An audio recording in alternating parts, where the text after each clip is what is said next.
Abrimos aqui mais um Bíblia Fala para podermos deixar que Deus nos fale ao nosso coração por meio da sua palavra, diariamente, quer na Rádio RCS, quer também pelo Opto Channel, pelo Facebook da rádio. Você pode acompanhar sempre este programa que tem uma duração de 10 minutos, mas em 10 minutos tentamos dizer o máximo que podemos e se calhar nunca conseguimos dizer tudo, porque realmente a Bíblia é infinita em conceitos, em práticas, em bênçãos para todos nós, mas tentamos ao máximo dar-lhe as dicas diárias para que você tenha um dia feliz.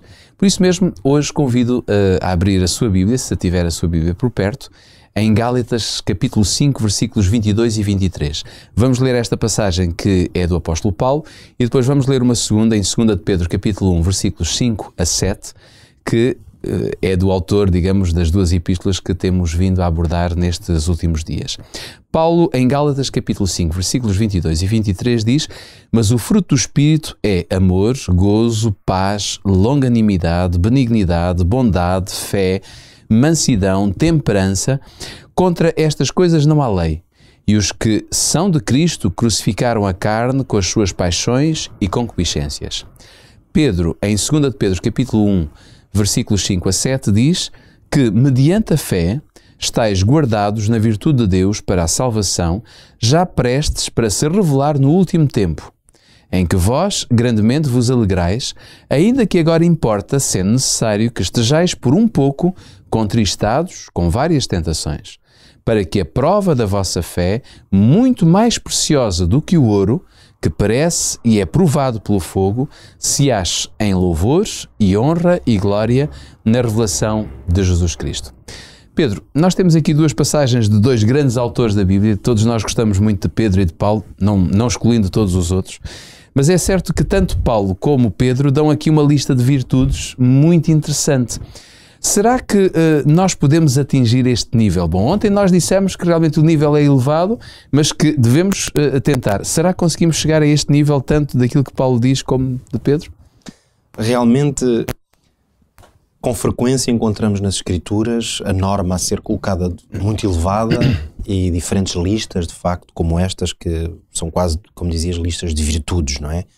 É interessante notar que a história registra que os filósofos antigos, sobretudo já desde o tempo da Grécia, era comum os filósofos elaborarem listas, digamos, de virtudes que eles consideravam como as grandes virtudes, não é? Humanas, lá está, quase como utopias, não é? Ao mesmo tempo desafios ao ser humano de tentar atingir aquelas virtudes nas mais diversas áreas. E é verdade que, em certo sentido, é como se os autores cristãos, aqui os apóstolos, estivessem a fazer também uma atualização dessa lógica de que existem grandes virtudes que devem inspirar os seres humanos. Mas estas virtudes, deixa-me só interromper-te, de alguma forma não são virtudes que estejam em nós por capacidade natural. São coisas que vêm de Deus oferecidas ao homem, não é? Sem dúvida. Isso vai...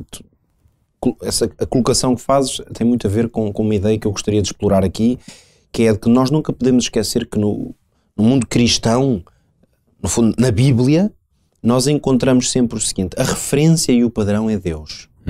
E isto é uma coisa que nunca podemos esquecer. Deus é que é a referência. Ora, Deus, por definição, ele é um ser absolutamente perfeito, irrepreensível. Quer dizer, a sua natureza, a sua essência é a excelência em todos os domínios. É por isso que Jesus Cristo foi como que uma revelação perfeita desse Deus, e por isso é que, embora ele tenha assumido a natureza humana e viveu como homem, ele foi o encarnar, ele também encarnou o ser humano, mas também encarnou as características de Deus. Manteve-as, tornou essas características, essas virtudes divinas, vamos dizer assim, essa essência do quão maravilhoso Deus é, ficou revelado plenamente em Cristo. Tornou-as palpáveis quase. Claro, não é? tornou-as próximas. É por isso que o apóstolo João diz que o verbo se fez carne, não é? Ou seja, essa palavra que vem de Deus, ela ficou visível, não é? Claro. É como se tornasse... Gosto muito desta imagem de que é como se Deus fosse uma coisa muito difícil de alcançar, porque o é. Então, ao se tornar a palavra, é como se fosse um pensamento que depois se tornou numa palavra. Exato. Mas eu neste momento podem cruzar milhares de pensamentos na minha mente, de mais diversos tipos, e ninguém os pode sondar. Qualquer pessoa pode olhar para mim ou para alguém, normalmente nós até conseguimos, às vezes pelo olhar de alguém, perceber o que é que ela deverá estar a pensar, não é? Claro. Agora, a partir do momento em que eu fale, em que eu diga uma palavra, eu torno o meu pensamento em alguma coisa que é palpável. Claro. Porque eu imito um som, pois o som é uma Claro. coisa física e, portanto, os ouvidos conseguem de outra pessoa, percebem. Então, aquilo que era incompreensível, ao se tornar numa palavra dita, de repente torna-se real. Ok, era isto que ele pensava. É como se Jesus Cristo foi o pensamento de Deus tornado numa palavra. Claro. E agora nós conseguimos ler quem Deus é. É interessante ver, por exemplo, quando aqui fala que uma das características de Deus é a mansidão. É certo que nós conhecemos muitas pessoas que têm esta característica ou achamos esta característica em alguns, mas como é que é a mansidão de Deus? Olhando para Jesus conseguimos descobri-la. Conseguimos descobri-la, exatamente isso. Essa incógnita, ao pensarmos em Deus de uma forma mais abstrata, olhamos para Jesus e torna-se real. Portanto, é por isso que ele é essa palavra encarnada. E conseguimos ver que há alguns que são mansos, digamos assim, mas a mansidão de Deus é muito maior do que qualquer pessoa que possa ter esta característica, não é? Por isso é que a referência ou o padrão é o próprio Deus. Isto ajuda-nos a compreender que a fasquia não é alta, a fasquia é perfeita. Pois, que é diferente. É diferente. Uma coisa é dizer, bom, a fasquia é alta, mas vamos lá chegar. Não, a fasquia é perfeita. Porque o padrão de referência do crente é Deus. Foi assim em Israel, foi assim através de Jesus para a igreja cristã.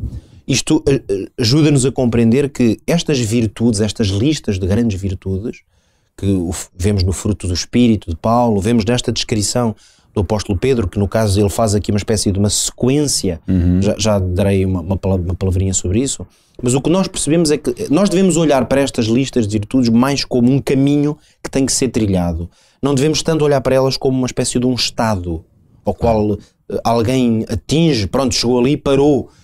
Porque Deus é que as tem como um estado, ou seja, em Deus é que essas características são inerentes a Ele. Claro. Como a nós não são inerentes, nós nunca vamos ter uma natureza de amor, Claro. uma natureza de mansidão, uma natureza de fé. Isso são coisas que Deus tem e que Ele nos abençoa para podermos progredir e caminhar nelas.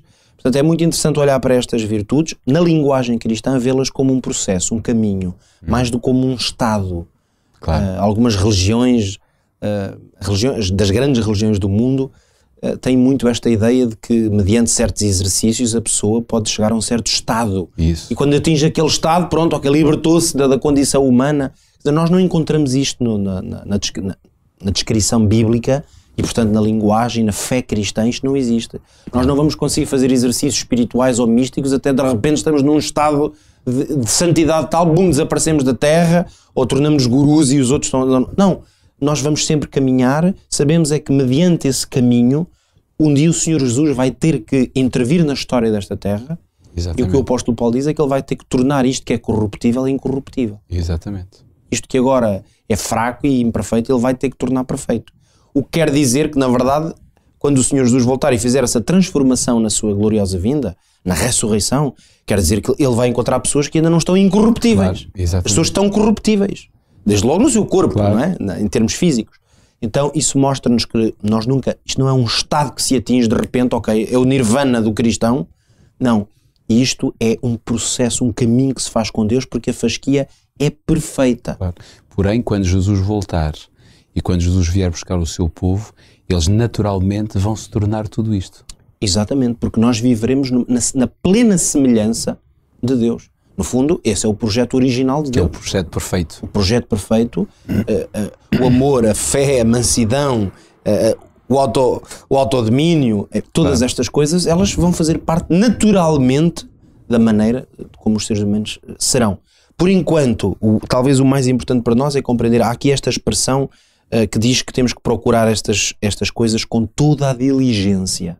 Antes da lista que o apóstolo Pedro faz, a começar pela fé e vai até ao amor, ele diz, empreguem toda a diligência para fazer isto. Eu acho que aqui esta introdução ajuda-nos muito bem a compreender qual é a lógica cristã de buscar estas virtudes. O que temos que fazer é dizer toda a diligência numa linguagem talvez mais atual seria dizer: façam tudo o que estiver ao vosso alcance. Façam o máximo possível. Mas nessa diligência também encontramos o sentido de urgência. Totalmente. Porque esse sentido de urgência vem-nos do facto que nós sabemos que os tempos da nossa vida estão contados e o tempo profético desta terra também está. Então há um sentido de urgência. Vocês comecem imediatamente a fazer isto. Façam-no com todas as vossas forças. Claro, com o objetivo de chegar a este grande e supremo bem, que é o de ter um amor profundo. Esse amor HP, esse amor incondicional. É um atributo de Deus. Claro. Deus é que é amor. No entanto, a fasquia que o apóstolo Pedro nos coloca é ir de virtude em virtude, até podermos dizer que somos pessoas que amamos. O amor não está dependente das circunstâncias. As nossas paixões humanas é que estão. Eu gosto de um, não gosto do outro, eu gosto muito daquela pessoa, daquela coisa, mas depois já não gosto. O amor que vem de Deus não é permeável a sentimentos, a impressões humanas. É uma coisa que brota totalmente do interior. Por isso é que é um sentimento divino. Claro. Ora, nós não temos aqui tempo para nos debruçar com profundidade sobre cada uma destas virtudes, mas podemos pelo menos ficar com esta concepção de que o alvo é este amor supremo. É algo que vem de Deus. E nós temos que buscar de Deus este amor para conseguir transmitir e viver. Não tenha receio de chegar à plenitude das características e sobretudo das virtudes que Deus indica por meio de Paulo, por meio de Pedro, e que a Bíblia no fundo tem essas mesmas virtudes espalhadas desde Gênesis a Apocalipse. Procure diligentemente aperfeiçoar essas virtudes no seu coração, mas nunca o faça sozinho. Faça sempre com a presença de Deus. Não vale a pena insistir em procurar ter amor, ter fé, ter mansidão por si próprio, mas se o fizer com Cristo, pedindo que Ele introduza na sua vida todas estas virtudes, você será uma pessoa diferente.